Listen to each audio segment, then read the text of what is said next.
Hey everyone, welcome to our video. As usual, we are having some technical difficulties making this work on Facebook. But my name is Drew and I am a co-founder of Survivor Alliance, and soon I'll be joined by Claire, who is the founder, owner of Clear Heart Healing Arts, and we're going to have a conversation about limiting beliefs. Claire, are you here? Is that you that just joined this video? If so, I cannot see you yet. So we are going to talk about limiting beliefs, what those are, how they might come up for us. And ooh, there's Claire. Let's get her on camera. So she's adding. So while that's happening, we're going to talk about limiting beliefs. There you are. Hey, Claire. Hey, how are you, Drew? Good. The video looks good now. We have the two side by side. Yay! It's working the way we thought. Yay! Yeah. So Claire, do you want to introduce yourself to whoever's watching? I started to, and then you joined us. Sure. Well, I am Claire O'Leary, and I am a survivor's healing catalyst. And what that essentially means is that I work with incest survivors or other sexual assault survivors and help them move through their old wounds and get into their own wisdom. Mm-hmm. So that's essentially what I do. Yeah. So today Claire and I are going to be talking about limiting beliefs, something that we all have. I definitely have my own, and we'll go into that more later. I know Claire has some of her own too. So Claire, do you want to talk about like what limiting beliefs are to get us started? Sure. So limiting beliefs are basically old stories that we continually tell ourselves. And they're, when I say old stories, I'm talking about things from the past. Maybe we were told we weren't good enough, or we weren't worthy, or anything. And then all of a sudden, we start to believe those things, even as adults. So here we are constantly telling ourselves, no, I can't do that, or you can't do that, or not believing that we can make enough money, or not believing that we can accomplish anything at all. And they're so untrue and they're so limiting. They cause us so much grief in our lives. Mm-hmm. So, certainly some of my limiting beliefs as a survivor myself are exactly that, not feeling enough.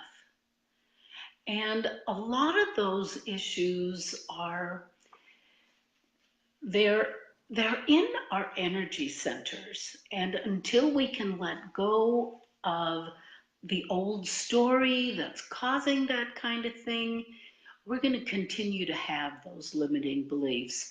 So there's a lot of things that are suggested that we can do, like affirmations and stuff like that.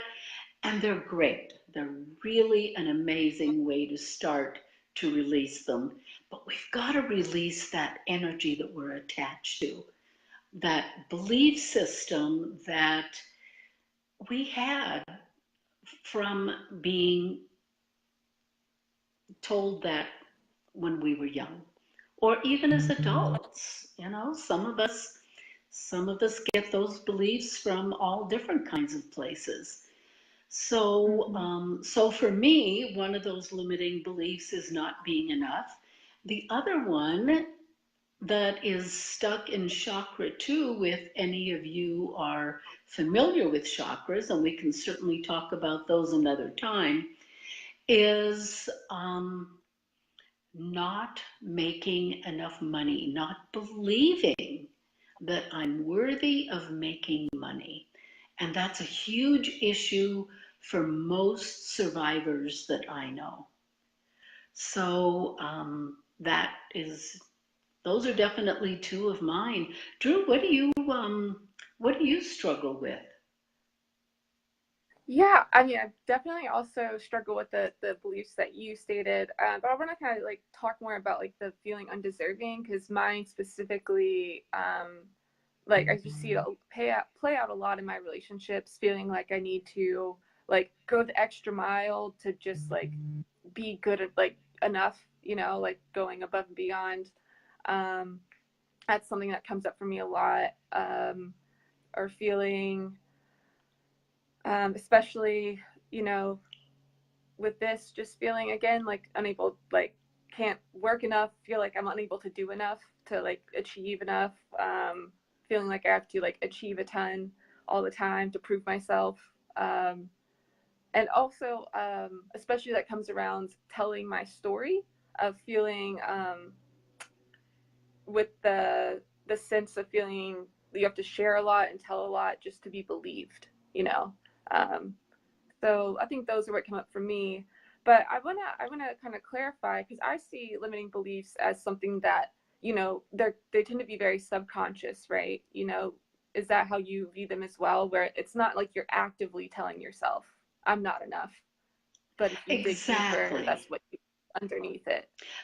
Yes, Yeah. that's the underlying belief. And with that underlying belief comes so many different things.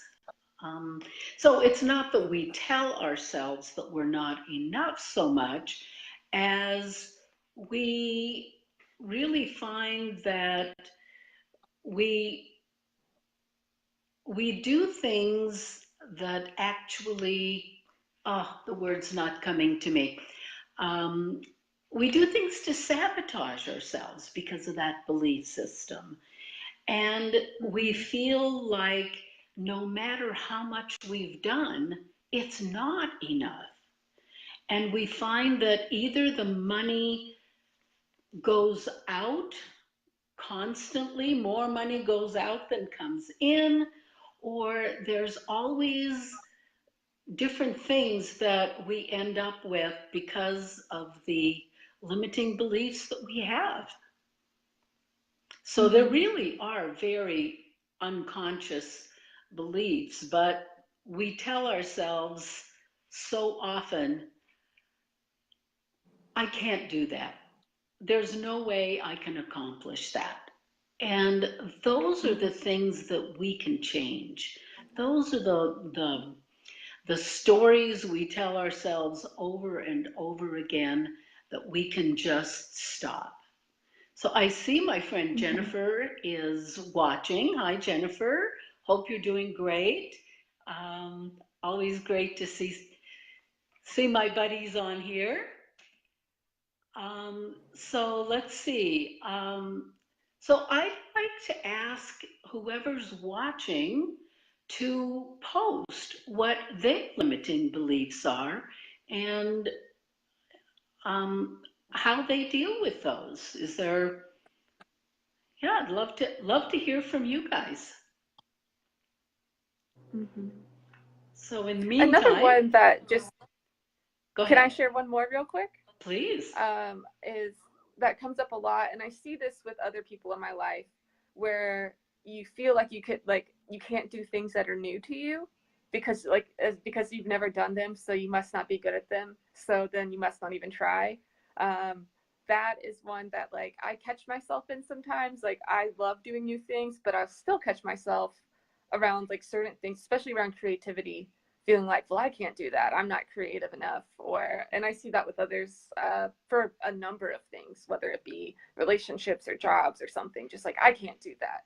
Sure. But Yeah, yeah. that is so. Oh, looks like my finger is over the camera here. Let's try that again.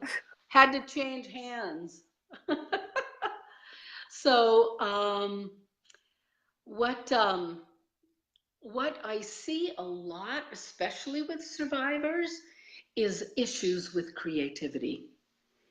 And Mm-hmm. once again, that is because the second chakra and the throat chakra tend to get stuck when there's an energy imbalance that happens during a trauma, whether it's from being a survivor or whether it's from some other kind of trauma.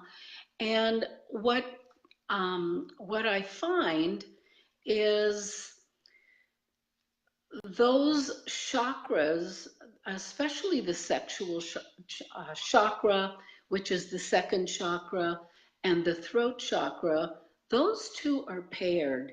And it's part of creating what we want to create, whether that is whether that is being creative or whether it is actually birthing a new project, which is where we get stuck in that second chakra and why so often we don't make the amount of money that we want to make.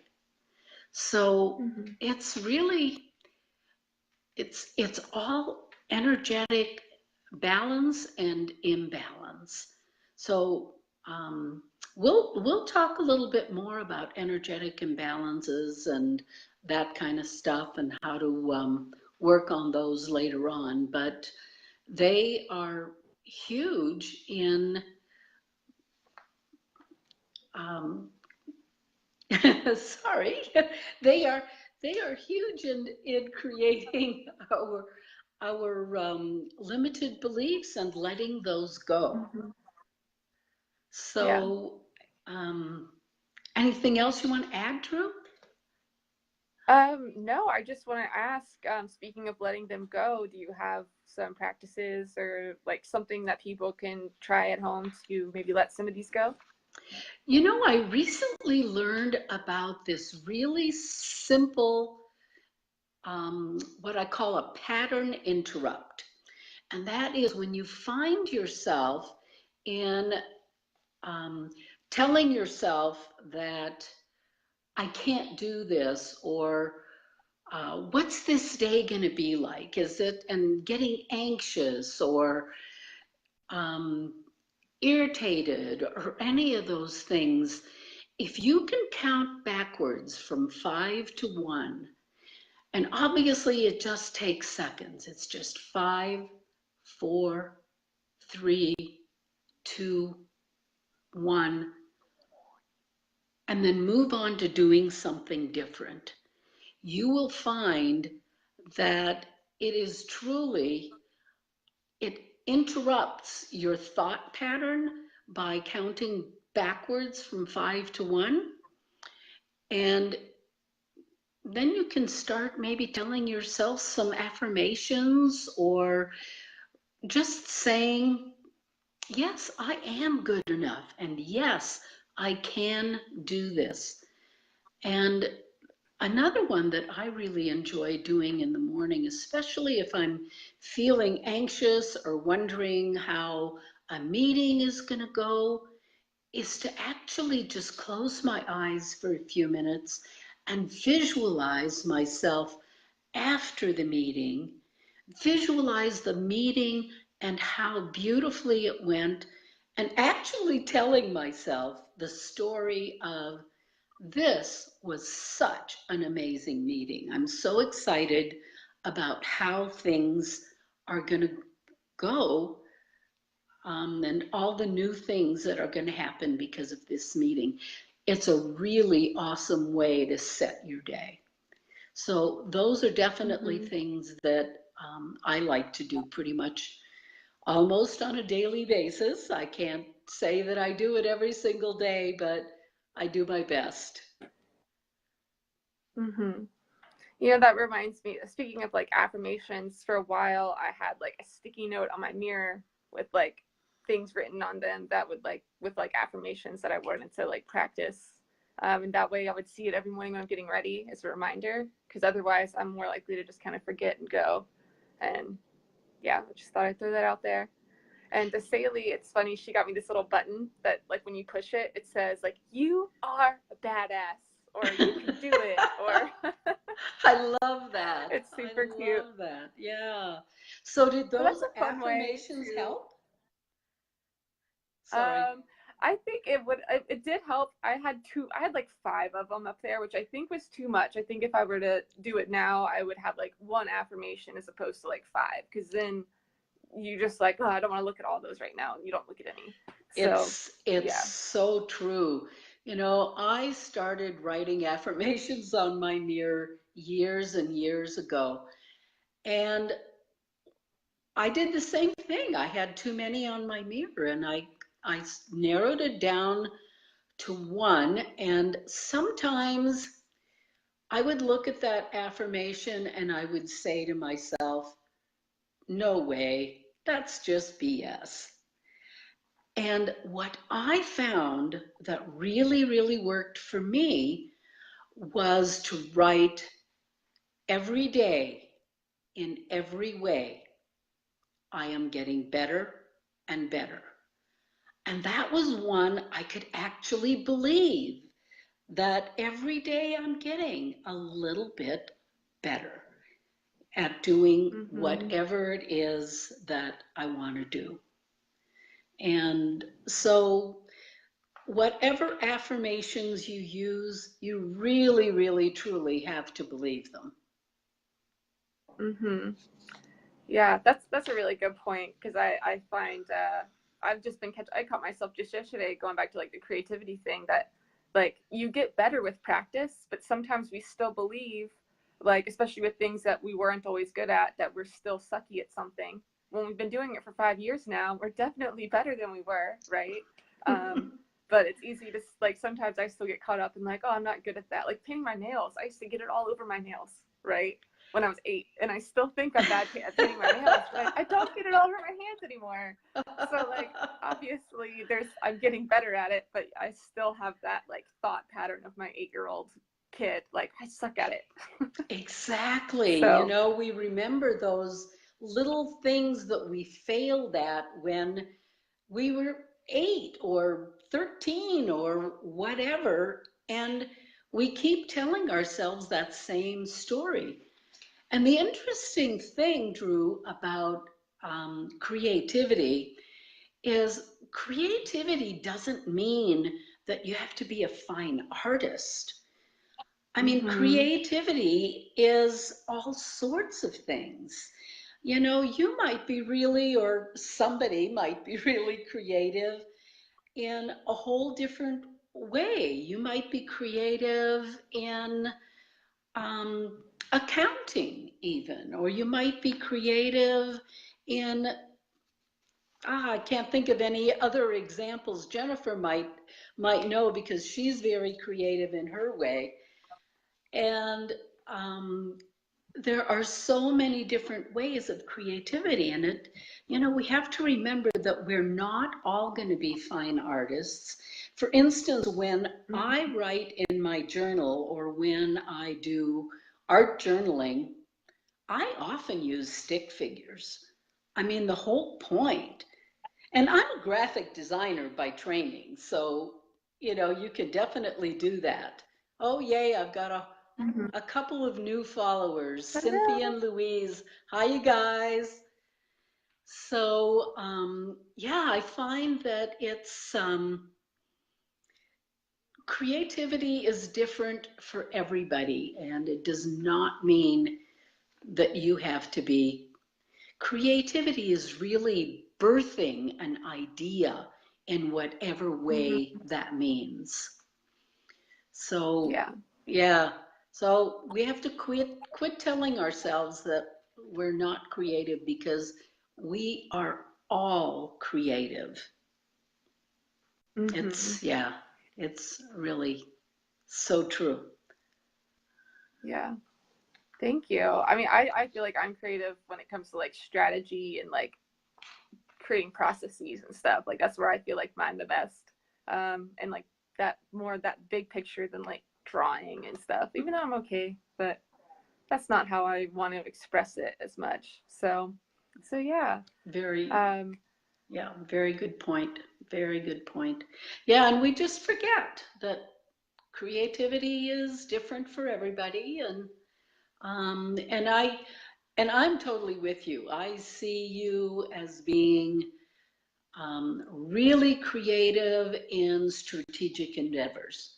I mean, you really seem, you've got such a great head on your shoulders when it comes to stuff like that.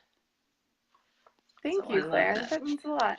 Oh, good, good. Well, I wouldn't say it if I didn't believe it.